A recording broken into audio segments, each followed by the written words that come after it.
Assalamualaikum warahmatullahi wabarakatuh. Apa kabar para pejuang NIP, para pejuang CPNS tahun 2021?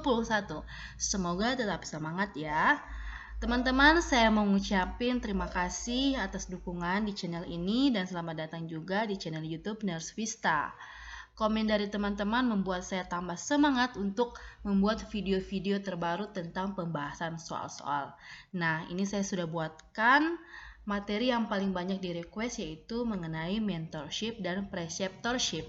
Oke, tanpa membuang-buang waktu langsung kita masuk ke materinya. Nah, ini ya preceptorship. Apa sih itu preceptorship? Ya, ini. Preceptorship adalah suatu metode pengajaran dan pembelajaran kepada mahasiswa dengan menggunakan perawat sebagai model perannya, role model. Preceptorship bersifat formal, disampaikan secara perseorangan dan individual dalam waktu yang sudah ditentukan sebelumnya antara perawat yang berpengalaman dengan perawat baru atau precepte, yang didesain untuk membantu perawat baru untuk menyesuaikan diri dengan baik dan menjalankan tugas yang baru sebagai seorang perawat. Nah, preseptor merupakan seorang dosen yang ditempatkan di tatanan klinik atau perawat senior yang bekerja di tatanan layanan dan ditetapkan sebagai preseptor ini menurut AIPNI tahun 2016. Preseptor merupakan model peran nurse yang baik dan layak dicontoh karena sikap, perilaku, kemampuan profesionalnya di atas rata-rata.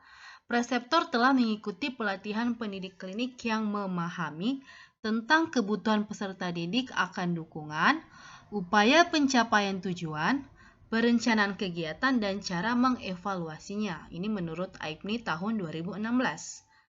AIPNI 2016 menjabarkan bahwa preseptor harus memiliki kemampuan berkomunikasi secara baik dan benar, mampu menjadi model peran profesional, berkeinginan memberikan waktu yang cukup untuk peserta didik. Preseptor mampu menjadi pendengar yang baik dan mampu menyelesaikan masalah, tanggap terhadap kebutuhan dan ketidakberpengalaman peserta didik, cukup mengenali dan terbiasa dengan teori dan praktik terkini, kompeten dan percaya diri dalam peran sebagai preseptor. Nah, lanjut, ini adalah syarat seorang preseptor. Yang pertama, preseptor pendidikan nurse harusnya berpendidikan lebih tinggi dari peserta didik. Seharusnya ya. Yang kedua, minimal merupakan seorang nurse yang memiliki STR, memiliki SIP dan SIK yang berpengalaman klinik minimal 5 tahun. Yang ketiga, preseptor harus memiliki sertifikat kompetensi sesuai keahlian di bidangnya. Keempat, preseptor biasanya telah berpengalaman minimal 2 tahun berturut-turut di tempatnya bekerja, sehingga preseptor dapat membimbing peserta didik dengan baik. Misalkan seorang preseptor itu merupakan preseptor UGD, maka ia harus berpengalaman minimal 2 tahun bekerja di UGD ya. Kemudian yang kelima, merupakan model peran nurse yang baik dan layak dicontoh karena sikap, perilaku, kemampuan profesionalnya di atas rata-rata. Yang keenam, telah mengikuti pelatihan pendidik klinik yang memahami tentang kebutuhan peserta didik akan dukungan, upaya pencapaian tujuan, perencanaan kegiatan, dan cara mengevaluasinya. Lanjut. Nah, ini preseptor yang kompeten memiliki peran, yaitu yang pertama sebagai panutan atau role model, yang kedua pengembangan kemampuan, yang ketiga berpikir kritis atau critical thinking, yang keempat sosialisasi. Lanjut. Nah, kompetensi yang harus dimiliki oleh seorang preseptor itu yang pertama pengetahuannya yang luas, keterampilan klinis, keterampilan mengajar klinis, interprofesional dan komunikasi, karakteristik personal hubungan, kemampuan kepemimpinan, perilaku profesional dan etika, dan kedelapan, kemudahan akses dan konsultasi. Lanjut, mentorship. Nah, apa sih itu mentorship? Jadi, mentorship itu didefinisikan sebagai suatu proses memberikan bimbingan dan dukungan dengan melibatkan hubungan personal di mana bimbingan adalah sebagai cara untuk mengembangkan dan melatih seseorang sehingga dapat diberdayakan. Ini ya tujuannya. Nah, mentoring ini merupakan hubungan pembelajaran dan konseling antara orang yang berpengalaman yang membagi keahlian profesional dengan orang yang lebih sedikit pengalaman untuk mengembangkan keterampilan dan kemampuan dari bagian yang kurang pengalaman, atau bahasa sederhananya adalah antara senior dan junior. Ya, di sini adalah senior adalah seorang yang mempunyai pengalaman yang lebih, dan di sini junior ada pengalamannya sedikit, sehingga senior itu mengajarkan kepada si junior. Ini masuk dalam metode mentorship. Lanjut ya. Mentorship dapat juga diartikan sebagai proses pembelajaran di mana mentor mampu membuat mente ini adalah peserta mentorship ya. Jadi mentorship yang memberikan bimbingan itu disebut mentor, dan yang dibimbing disebut mente. Jadi si mentor ini mampu membuat mente yang tadinya tergantung menjadi mandiri melakukan kegiatan belajar. Contohnya di lahan praktek, yaitu perawat baru yang tadinya belum mandiri untuk melakukan pemasangan infus, kemudian dimentori oleh perawat senior, maka lama-kelamaan si perawat baru ini mampu atau menjadi mandiri untuk melakukan kegiatan, contohnya untuk memasang infus, merawat luka, itu sudah bisa dilakukan secara mandiri. Oke. Jadi seorang mentor harus mempunyai pengetahuan yang cukup untuk lebih banyak memberikan saran, serta mereka juga butuh ekstra skill set seputar proses mentorship untuk memastikan peserta didik atau mente ini mendapatkan keuntungan yang maksimum. Oke, bisa dipahami ya teman-teman? Nah, ini dia tahap-tahap mentoring. Yang pertama, mentor memberikan contoh kepada mente. I do, you watch. Nah, seperti contohnya tadi ya, dalam melakukan pemasangan infus, si senior ini melakukan terlebih dahulu dan ditonton oleh si mente atau junior ya. Yang kedua, mentor mengajak mente untuk mulai membantu. Nah, contohnya untuk pemasangan infus, si junior ini, si mente ini yang mulai mempersiapkan pasien, mempersiapkan alat, kemudian mencari vena kira-kira mana yang bagus, namun masih dilakukan oleh si mentor. Dan yang ketiga, mentor mengizinkan mente untuk mulai melakukan tindakan dengan bantuan. Nah, di sini si mente mulai melakukan pemasangan infus namun dengan bantuan mente ya. Jadi contohnya misalkan si mente belum tepat dalam memasang infus. Nah, si mentor ini akan membantu. Yang keempat, mentor mengamati saja tindakan yang dilakukan oleh mente. Nah, ini sudah mulai dilakukan tanpa bantuan si mentor ini ya. Oke, lanjut. Syarat seorang mentor itu yang pertama bisa dipercaya, memiliki respect atau peduli, memiliki knowledge, pengetahuan yang lebih baik, memiliki skill atau keterampilan yang lebih baik, memiliki semangat tinggi atau self-motivate. Dan yang keenam, memiliki sikap mental positif atau positive thinker. Yang ketujuh, memiliki sikap empati, bukan simpati ya. Dan yang kedelapan, peduli atau caring. Yang kesembilan, pengambil keputusan atau decision maker. Seorang mentor tidak boleh ragu-ragu, harus mampu membuat keputusan sendiri ya. Nah, pasti menjadi pertanyaan teman-teman sekalian, apa sih bedanya mentor dengan preseptor? Nah, ini ya teman-teman sudah dirangkum. Ini perbedaan yang paling mendasar. Ini dari segi sasarannya itu, kalau preseptor yaitu mahasiswa di semester awal namun dapat dilakukan kepada semester akhir yang belum mampu menguasai konsep materi.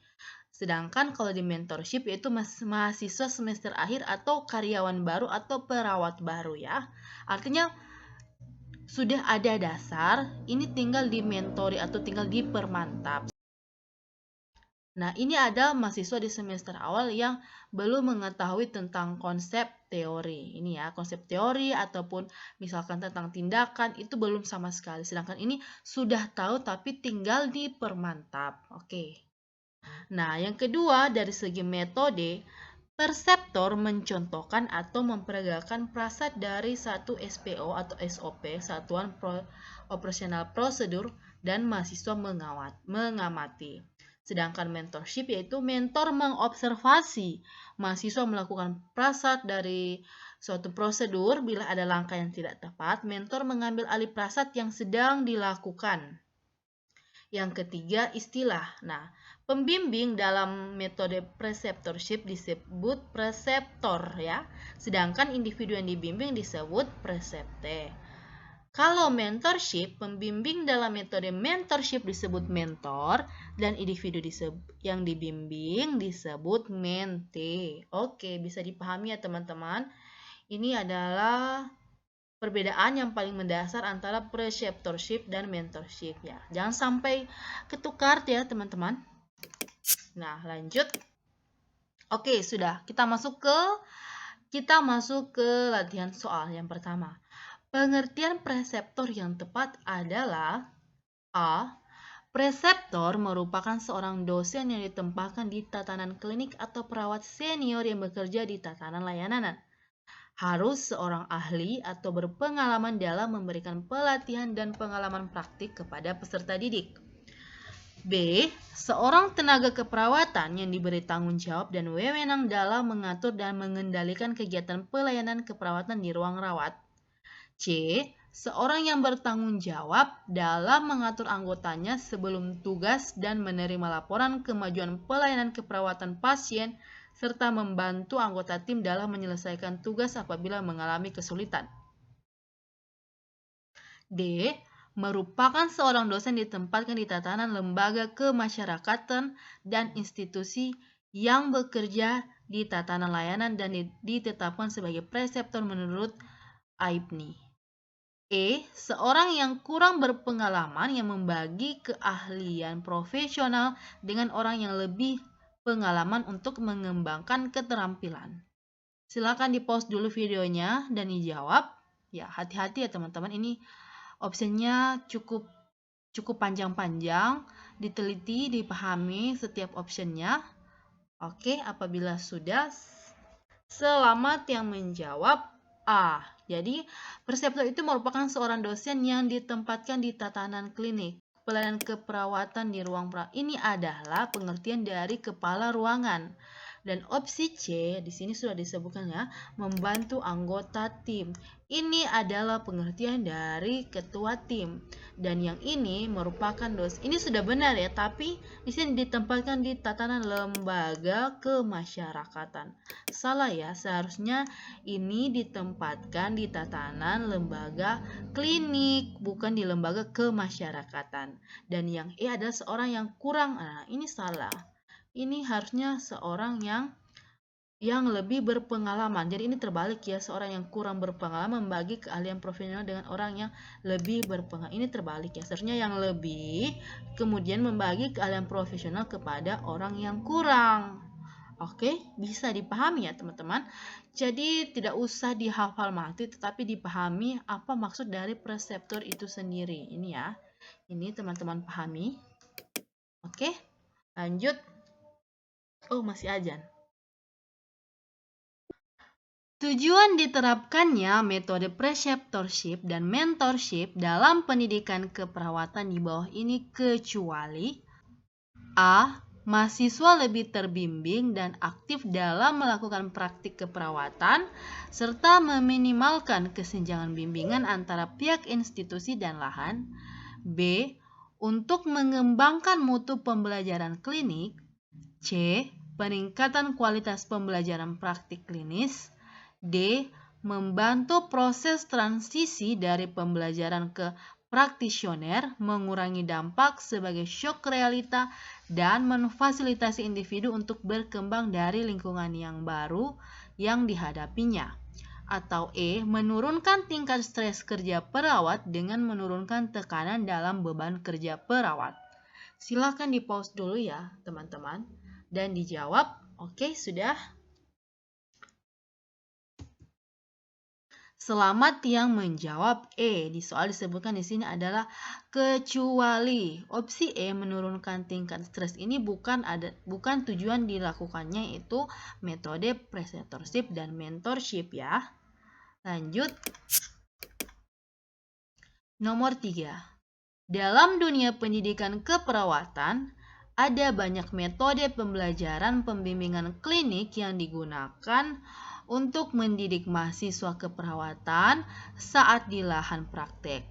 Dari beberapa metode tersebut, metode pembimbingan klinik preceptorship merupakan salah satu metode alternatif yang banyak digunakan dan ditetapkan oleh pendidikan profesi nurse di Indonesia yang membuat mahasiswa lebih terbimbing dan aktif dalam melakukan praktik keperawatan. Rasio perbandingan antara preseptor dan mahasiswa adalah A 1:4, B 1:10, C 1:1, D 1:6, atau E 2:4. Silakan di pause dulu videonya, teman-teman. Oke, selamat yang menjawab A 1:4. Oke, kita bahas ya. Nah, teman-teman, saya sudah mencari beberapa referensi dan ini adalah referensi yang saya rasa paling terbaru dan semoga bisa dipercaya karena ini merupakan Jurnal Keperawatan Muhammadiyah edisi khusus tahun 2019.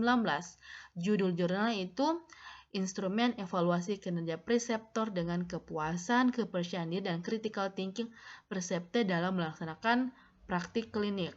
Nah, di jurnal ini disebutkan bahwa ini ya saya sudah tandai, secara literatur rasio antara preseptor dan preseptor di Indonesia itu 1:4 dan ini dari AIPMI 2016. Jadi jurnal ini mengutip dari AIPMI yang mengatakan bahwa rasionya itu 1:4.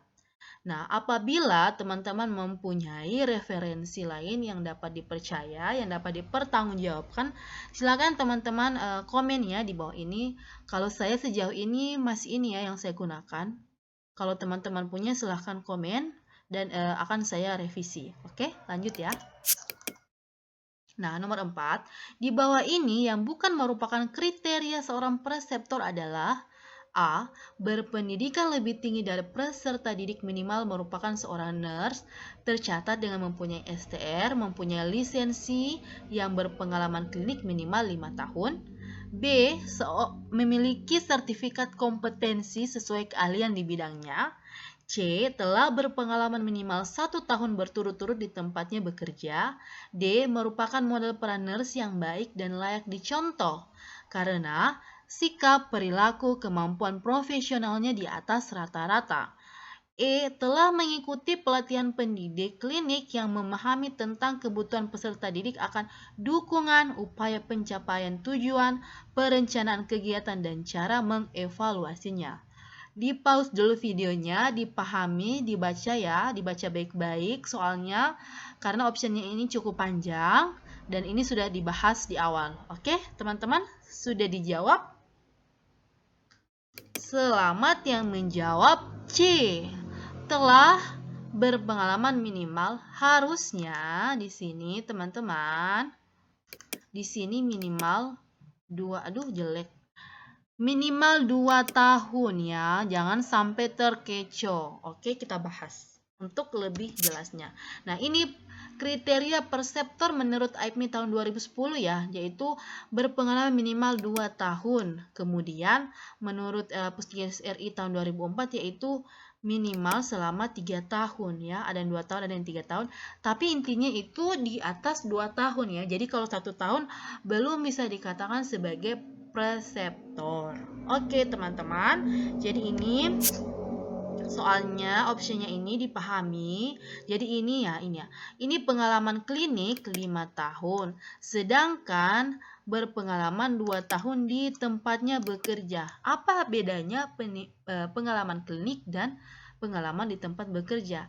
Pengalaman klinik artinya jumlah masa kerja teman-teman, baik itu teman-teman di ruang UGD, di ruang NICU, kemudian di puskesmas, di rumah sakit, itu totalnya itu minimal 5 tahun.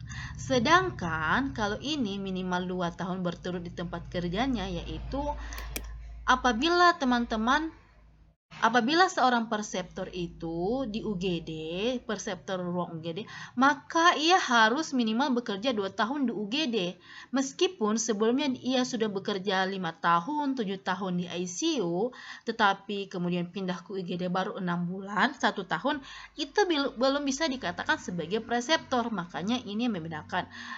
pengalaman klinik ini adalah semua atau jumlah dari masa kerja teman-teman, sedangkan ini yaitu di tempat kerja. Oke, bisa dipahami ya teman-teman, biar tidak biar tidak tertukar seperti itu. Nomor 5. Di ruangan bedah terdapat perawat baru lulusan nurse. Kepala ruangan memberikan instruksi kepada perawat X yang merupakan perawat senior untuk membimbing serta mengawasi cara perawat baru dalam melakukan tindakan seperti pemasangan kateter dengan benar. Metode apakah yang tepat pada kasus di atas? A. Mentorship, B. Partnership, C. Preceptorship, D. Friendship, atau E. Metode tim. Silakan di-pause dulu videonya dan dijawab ya. Oke, sudah. Selamat yang menjawab A. Nah, teman-teman, di soal kita cari kata kuncinya terlebih dahulu. Di sini sudah disebutkan bahwa adanya perawat baru.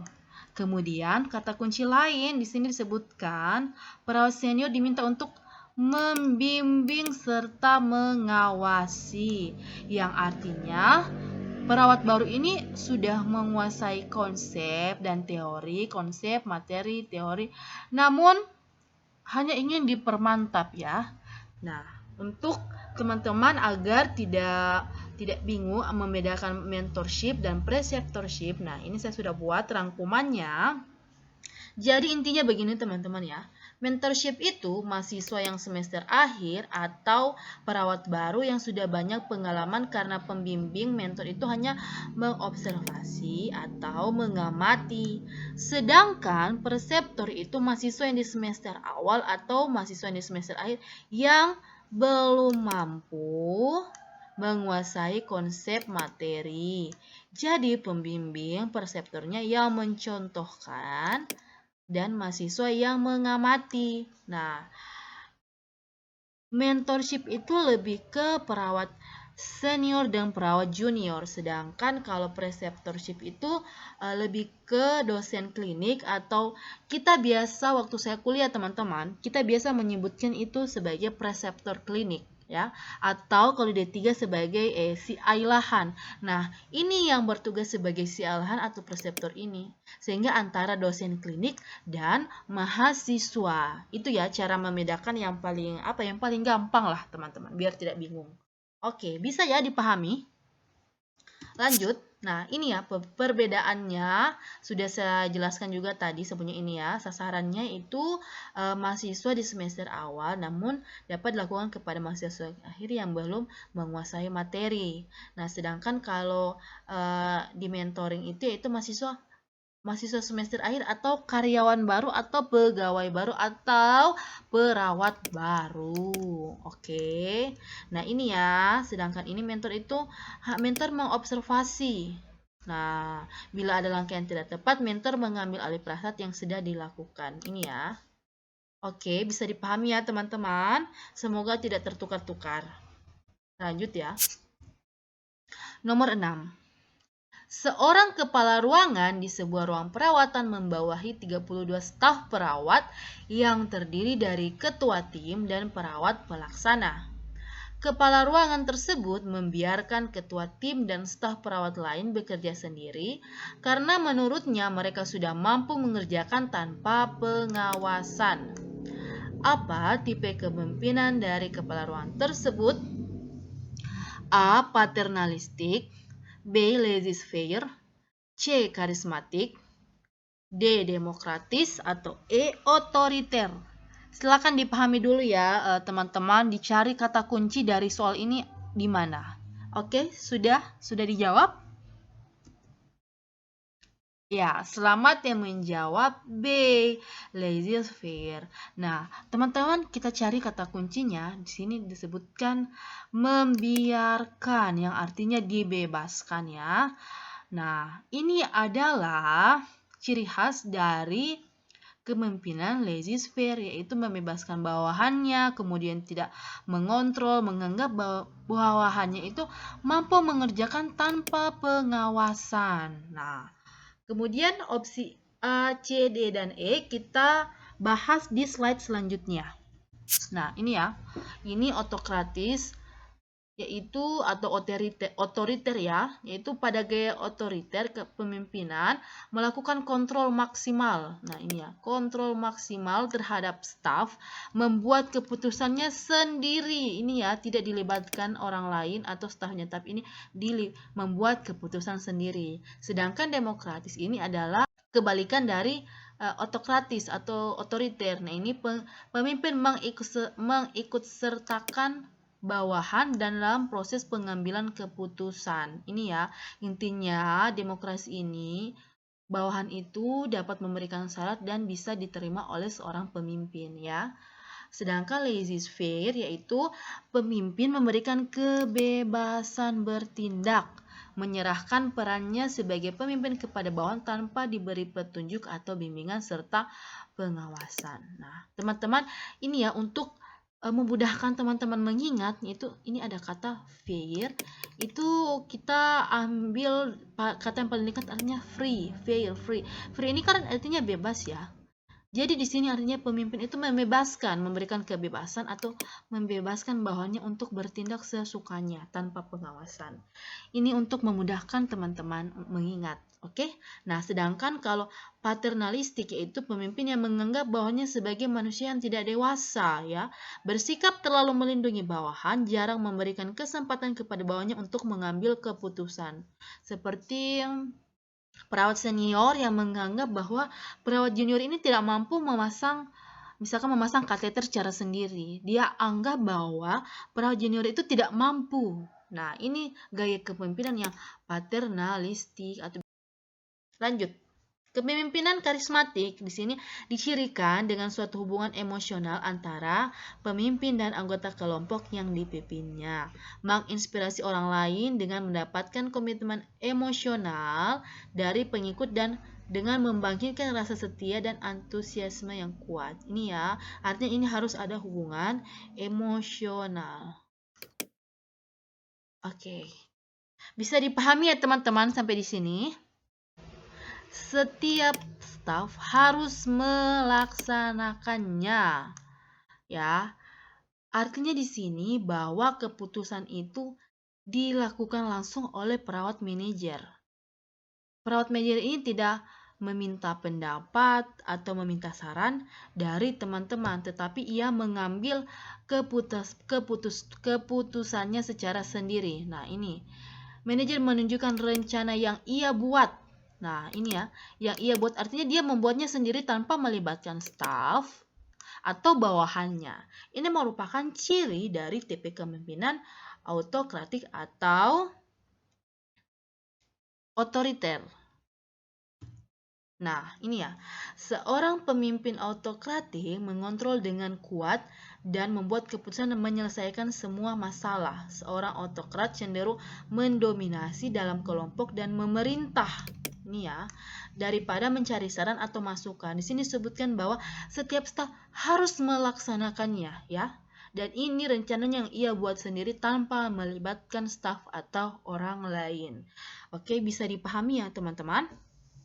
Lanjut. Nomor 8. Kepala ruangan penyakit dalam memiliki 10 orang perawat dengan kapasitas 20 tempat tidur dengan bor 80%. Kepala ruangan mendistribusikan perawat ke dalam 2 kelompok. Kelompok 1 merawat pasien dengan nomor tempat tidur 1-10. Kelompok 2 mengelola pasien di tempat tidur nomor 11-20. Setiap perawat memiliki pasien kelolaan masing-masing dan bertanggung jawab kepada pimpinan tim. Apakah metode asuhan diterapkan kepala ruangan? A. Kasus, B. Primer, C. Tim, D. Modular, atau E. Fungsional. Silakan dicari kata kuncinya, dipahami soalnya dan dijawab dulu. Baik. Nomor 7. Perawat manajer melakukan rapat pertamanya. Ia menyapa staf dan menyampaikan bahwa ia ditunjuk untuk meningkatkan mutu. Manajer menunjukkan rencana yang ia buat dan menyusun daftar tugas dan aktivitas. Setiap staf harus melaksanakannya dan sebagai tambahan, Ia meminta seluruh staf untuk melaporkan adanya masalah secara langsung. Apa tipe kepemimpinan dan pendekatan yang dilakukan oleh perawat manajer tersebut? A. Paternalistik, B. Laissez-faire, C. Karismatik, D. Demokratis, atau E. Autokratik. Silakan dicari dulu kata kuncinya, kemudian dijawab teman-teman ya. Oke, selamat yang menjawab E. Autokratik. Nah, teman-teman, di sini di soal disebutkan bahwa perawat dibagi ke dalam 2 kelompok. Artinya, di sini kelompok dimaksud itu adalah tim. Jadi, tim 1 merawat pasien yang 1 sampai 10, kemudian tim kedua 11 sampai 20. Di soal juga, nah di sini perawat memiliki pasien dan bertanggung jawab kepada pimpinan tim. Nah, ini sudah cukup jelas ya teman-teman. Jadi, teman-teman jangan berpatokan di kata tim, tapi bisa juga di soal diganti dengan kelompok. Nah, artinya sama ya, artinya dibagi dalam 2 kelompok, artinya itu 2 tim. Nah, dan ini juga dia bertanggung jawab, setiap perawat itu bertanggung jawab kepada ketua tim atau pimpinan tim. Ini merupakan ciri khas dari metode tim. Nah, metode tim merupakan metode pemberian asuhan keperawatan, yaitu seorang perawat profesional memimpin kelompok tenaga keperawatan. Nah, ini ya kata kuncinya, teman-teman. Oke, lanjut. Nah, ini.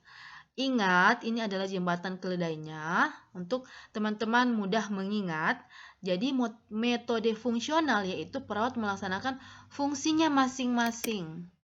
Contohnya, perawat mengerjakan tugas masing-masing seperti ada perawat yang memasang infus, kemudian ada yang bertugas merawat luka, ada yang melakukan mengukur vital signs. Nah, perawat itu hanya melakukan tugasnya itu dari awal sampai akhir, hanya tugas itu terus. Ya, itu adalah metode fungsional. Nah, yang kedua metode tim yaitu terbagi dalam kelompok dan memiliki ketua. Ini ya. Kemudian metode kasus itu berfokus pada satu kasus tertentu. Contohnya perawat COVID, ya ia hanya fokus kepada kasus COVID, perawat ICU, kemudian perawat spesialis jantung. Ini ya. Kemudian metode primer, perawat bertanggung jawab penuh dalam 24 jam ya, mulai dari pasien masuk sampai pulang ya. Dan yang kelima yaitu metode modular, yaitu gabungan antara tim dan primer. Oke? Lanjut. Nomor 9. Seorang perawat senior mendapatkan promosi sebagai kepala ruang rawat inap di rumah sakit tipe C.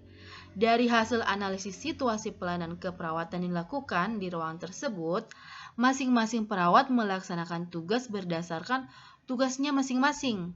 Setiap shift ada perawat yang memberikan injeksi, melakukan pengukuran vital sign, melakukan pemeriksaan EKG. Apakah metode asuhan yang ada di ruangan tersebut? A. Kasus, B. Fungsional, C. Modular, D. Primer, atau E. Tim. Oke, silakan dianalisa soalnya, dicari kata kuncinya, sudah kita bahas sebelumnya, ini gampang sekali ya teman-teman. Selamat yang menjawab B. Oke, fungsional ya, di sini sudah disebutkan ada yang memberikan injeksi, melakukan pengukuran vital sign, dan melakukan pemeriksaan EKG. Ini ya, jadi ini adalah fungsional, setiap perawat menjalankan fungsinya masing-masing. Lanjut nomor 10. Seorang lulusan nurse baru 3 bulan bekerja di sebuah pelayanan kesehatan swasta. Berdasarkan penampilannya 3 bulan ini, perawat tersebut menunjukkan antusiasme dan komitmen yang tinggi pada institusi dan bidang yang digelutinya. Namun, secara kompetisi ia masih tergolong kurang terampil dan kurang kecakapannya. Ia cenderung belum tanggap terhadap apa yang seharusnya dilakukan. Bagaimana sikap manajer terhadap perawat muda tersebut? A. Diajarkan dan dibimbing, coaching. B. Diberdayakan, empower. C. Diarahkan, directing. Atau D. Diawasi, controlling. Atau E. Didukung. Nah, jawaban yang paling tepat adalah selamat yang menjawab C, yaitu diarahkan. Opsi A, diajarkan dan dibimbing. Nah, teman-teman, di soal perawat ini sudah adanya antusiasme dan komitmen dan ia sudah mampu tetapi belum terampil. Jadi untuk diajarkan dan dibimbing itu sebenarnya kurang tepat ya. Kecuali sudah disebutkan bahwa perawat tidak mampu sama sekali melakukan tindakan. Nah, ini bisa dilakukan, diajarkan dan dibimbing. Kemudian juga diberdayakan.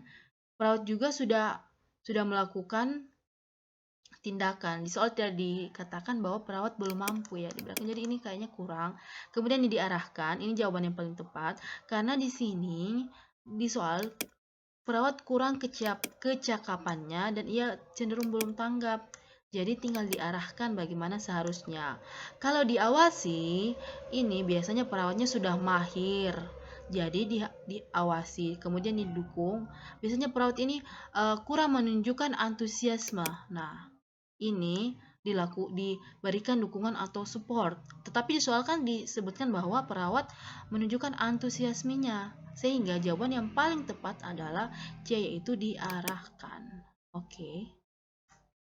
Oke, lanjut. Nomor 11. Di ruang UGD, seorang kepala ruangan sedang memberikan pengarahan dan bimbingan kepada sekelompok mahasiswa profesionals. Bimbingan mulai dari pembuatan asuhan keperawatan, SOP tindakan yang tepat, serta melakukan input nilai pada institusi. Metode apakah yang tepat pada kasus di atas? Nah, A. Mentorship, B. Partnership, C. Preceptorship, D. Friendship, atau E. Metode tim. Silakan dijawab dulu ya teman-teman. Tadi kita sudah bahas. Oke, selamat yang menjawab. Ya, preceptorship. Nah, di soal kata kuncinya yaitu sedang memberikan pengarahan dan bimbingan. Wait. Kepada sekelompok mahasiswa profesionals, bimbingan mulai dari ini ya, asuhan, kemudian SOP, tindakan yang tepat, serta melakukan input nilai pada institusi. Ini adalah tugas dari seorang preceptorship. Kenapa bukan mentorship? Karena di sini disebutkan bahwa input nilai pada institusi. Preceptor itu bersifat formal ya, diatur oleh institusi dan ditunjuk oleh institusi itu. Kemudian diatur dalam undang-undang, sedangkan mentor tidak bersifat formal.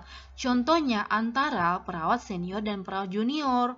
Kemudian preceptor ini ada syarat-syarat yang harus dipenuhi yang terkait dengan masa kerja, kemudian syarat-syarat administrasinya. Sedangkan mentorship ini tidak ada syarat administrasi yang khusus. Yang penting mentorship ini adalah seorang yang lebih tahu, maka ia dianggap sebagai mentorship. Bisa dipahami ya teman-teman. Di sini sudah disebutkan bahwa input nilai pada institusi, yaitu si seorang kepala ruangan ini memberikan nilai kepada kampus seperti itu. Ini adalah metode preceptorship. Oke, bisa dipahami ya teman-teman. Oke, lanjut nomor 12. Ini ada PR ya buat teman-teman. Semoga teman-teman sudah memahami apa yang saya sampaikan tadi. Mohon maaf kalau dalam memberikan masih kurang-kurang atau misalkan saya terlalu cepat dalam menjelaskan. Silakan teman-teman pelankan secara mandiri videonya ya. Karena saya bicaranya mungkin terlalu cepat. Oke, nah ini nomor 12 PR-nya. Silakan teman-teman baca dan jawab di kolom komentar. Oke, ini nomor 12 dan ini ada juga nomor 13 ya. Nah, ini metode apa yang tepat pada kasus di atas? Silahkan teman-teman jawab di kolom komentar. Saya juga meminta masukan untuk pembuatan video ke depannya bagusnya seperti apa. Kemudian apakah diawali dengan materi atau langsung latihan soal? Apakah suara saya sudah cukup atau terlalu cepat, terlalu rendah atau terlalu tinggi, terlalu berisik? Silahkan dituliskan di kolom komentar. Dan teman-teman mau request apa untuk materi pembahasan selanjutnya. Dan terima kasih juga ya sudah subscribe channel ini. Jangan lupa tekan tombol like dan komen.